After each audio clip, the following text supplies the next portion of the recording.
दोस्तों, एसएससी एक बैकबोन है इंडिया के यूथ एम्प्लॉयमेंट सिस्टम की। अगर यही सिस्टम करप्ट हो गया तो सपने सिर्फ फॉर्म और एडमिट कार्ड तक लिमिटेड रह जाएंगे। स्टूडेंट्स 500, 600, 700 किलोमीटर दूर से सेंटर पर आ रहे हैं और एकदम से सेंटर पर आने के बाद उनको पता चलता है कि एग्जाम्स ही कैंसिल हो गए। नमस्ते दोस्तों, आज हम बात करने वाले हैं एक ऐसे सिस्टम की जो हमारे हजारों स्टूडेंट्स को सेव करता है, स्टाफ सिलेक्शन कमीशन यानी कि एसएससी। लेकिन दोस्तों, आज का सवाल एसएससी कंट्रोवर्सी के नाम पे है। आजकल एसएससी कंट्रोवर्सी का गढ़ बन चुका है, पेपर लीक, टेक्निकल प्रॉब्लम्स और स्कैम्स।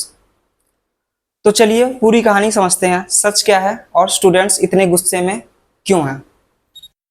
सबसे पहले एसएससी का जो काम होता है वो सेंट्रल गवर्नमेंट के डिपार्टमेंट्स के लिए ग्रुप बी और ग्रुप सी जॉब्स का सिलेक्शन करना, जैसे CGL, SSC CGL, SSC CHSL, SSC MTS, SSC GD constable exams. हर साल लाखों स्टूडेंट्स एसएससी का एग्जाम्स देते हैं, लेकिन जब एग्जाम्स ही फेयर नहीं हो तो सोचिए उनका फ्यूचर कितना अनसर्टेन हो जाता है। कंट्रोवर्सी की बात करें तो एसएससी का रिकॉर्ड काफ़ी प्रॉब्लमेटिक रहा है, जैसे कि एसएससी सीजीएल 2017 पेपर लीक, जिसमें सुप्रीम कोर्ट को इंटरवीन करना पड़ा।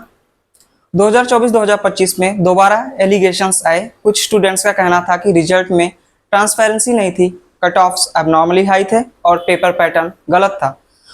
और सबसे बड़ी बात, कई बार ऐसे स्टूडेंट्स क्वालिफाई कर जाते हैं जिनके मार्क्स और मेरिट लिस्ट से मैच ही नहीं होते, यानी कि मेरिट लिस्ट कितनी जा रही है डजंट मैटर, स्टूडेंट्स के मार्क्स कितने आ रहे हैं डजंट मैटर, लेकिन वो एसएससी एग्जाम को क्वालिफाई कर चुके हैं।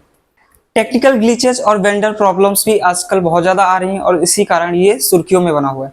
अब एग्जाम प्रोसेस ऑनलाइन हो गया है और एसएससी ने अब प्राइवेट वेंडर्स हायर करना शुरू किया। जो डिजिटल एग्जाम्स हो रहे थे, ऑनलाइन एग्जाम हो रहे हैं। पहले इसका वेंडर टीसीएस था, अभी एडुकिटी नाम की कंपनी को हायर किया गया है इसके लिए।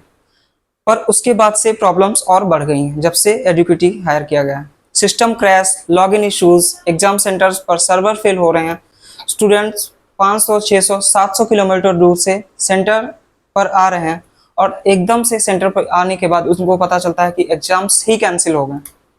ऐसे ग्लिचेस से स्टूडेंट्स का पूरा साल बर्बाद हो जाता है। कोई 2 साल से तैयारी कर रहा है, कोई 3 साल से, कोई साल भर से तैयारी कर रहा है, लेकिन जब उनको पता चलता है कि एग्जाम कैंसिल हो गया है या फिर कुछ टेक्निकल प्रॉब्लम से एग्जाम सही से नहीं कंडक्ट हो पा रहा है, तो इस पे सबसे ज़्यादा एस्पिरेंट को प्रॉब्लम आती है, टेंशन बढ़ती है।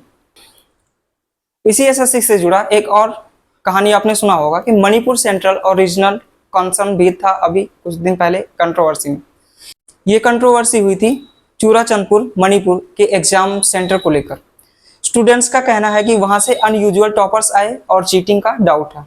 हाँ, कुछ लोग इसे एक्सएग्रीगेट भी कर रहे हैं, लेकिन जब ट्रांसपेरेंसी नहीं होती तो अफवाहें जल्दी फैलती हैं। ये इसका एक रियल एग्जाम्पल है।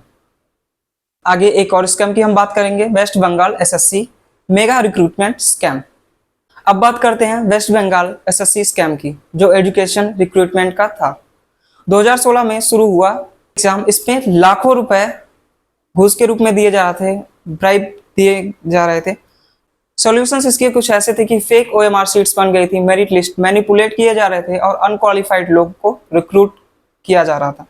सुप्रीम कोर्ट ने 2025 में इसी से रिलेटेड 26,000 अपॉइंटमेंट कैंसिल कर दिए, जो कि वेस्ट बंगाल एसएससी से रिलेटेड थी। इससे बोला गया कि ये एक सिस्टमैटिक फेल्योर है और इस रीजन से उन 26,000 अपॉइंटमेंट्स को कैंसिल कर दिया गया। और ऐसे कई सारे सिनेरियोज को देख के आजकल कहा जा रहा है कि ये एक रिमाइंडर है कि एसएससी जैसे इंस्टीट्यूट्स अकाउंटेबल हैं और आगे भी होने चाहिए। ऐसी जो भी प्रॉब्लम्स क्रिएट हो रही हैं स्टूडेंट्स के लिए, सिस्टम के लिए, सबके लिए जो भी प्रॉब्लम्स आ रही हैं, इसका अकाउंटेबल कौन है? एसएससी। अब स्टूडेंट्स ने सोशल मीडिया पे अपना गुस्सा दिखाना स्टार्ट किया है, हैशटैग्स ट्रेंड कर रहे हैं, यूट्यूब पे वीडियोस बन रही हैं, स्टूडेंट्स अपना गुस्सा निकाल रहे हैं, टीचर्स अपने अकॉर्डिंग वीडियोस बना रहे हैं। तो कहने का मतलब है कि ऑनलाइन डिजिटल ट्रेंड चल रहा है। ट्विटर, यूट्यूब और इंस्टाग्राम पे डिजिटल प्रोटेस्ट आजकल अच्छे खासे चल रहे हैं और स्टूडेंट्स डिमांड भी कर रहे हैं कि इसके लिए एक प्रॉपर सोल्यूशन किया जाए। जो स्टूडेंट्स की डिमांड्स आ रही हैं उसमें उनके कुछ प्रस्ताव रखे गए हैं, जैसे कि vendor transparency, secure exam process, और एसएससी से डायरेक्ट रिस्पांस होना चाहिए जो भी प्रॉब्लम्स हो रही हैं। अगर एग्जाम्स कैंसिल हो रहे हैं या कुछ भी हो रहा है तो एटलीस्ट एसएससी उसके लिए डायरेक्ट रिस्पांस करे। अब सवाल ये है कि सॉल्यूशन क्या हो सकता है इसका। एसएससी को फिर से अपने सॉफ्टवेयर को इन हाउस बनाना चाहिए, यानी कि अपना खुद का सॉफ्टवेयर बनाना चाहिए इसके लिए, ना कि थर्ड पार्टी वेंडर्स को हायर किया जाए। उसके बाद एग्जाम्स जो हो रहे हैं उनको एसएससी खुद ऑडिट करे। उसके बाद जो भी एग्जाम्स एसएससी कंडक्ट कर रहा है उसका ऑडिट एसएससी खुद करे। वेंडर अकाउंटेबिलिटी जो है उसको अभी के लिए इंक्रीज किया जाए, री एग्जाम्स किए जाएं और नॉर्मलाइजेशन की जो पॉलिसी है वो ट्रांसपेरेंस बनाई जाए।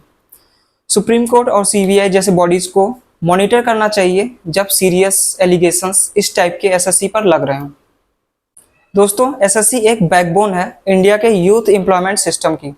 अगर यही सिस्टम करप्ट हो गया तो सपने सिर्फ फॉर्म और एडमिट कार्ड तक लिमिटेड रह जाएंगे।